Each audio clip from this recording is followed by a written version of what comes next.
When thinking about advice that I might want to give to younger artists, I like to think about advice that I might give to my younger self, and that would be to um, not believe in only one definition of success.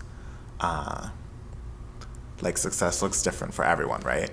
And also don't count out any opportunities that may lead to something greater.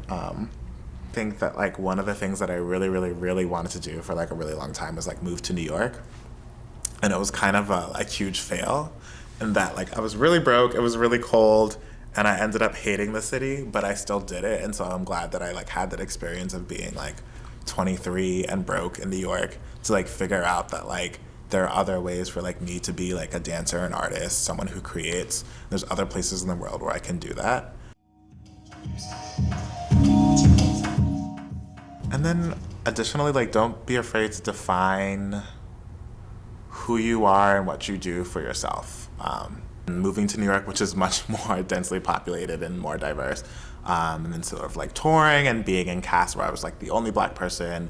So basically, there's been all these sort of like contexts in which I've been in. But yeah, in those situations, it's like really frustrating. But like, what is always great is again, it's about building that community of people who are like-minded or who identified like I do, or having a great support system like in parents and family.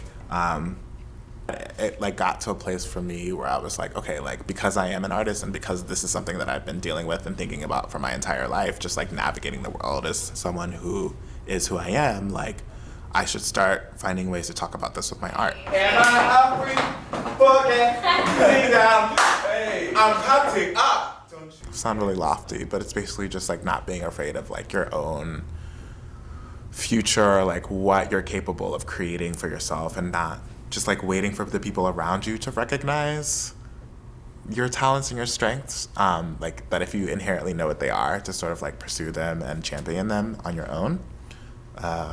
Yeah, that would be the advice that I would give.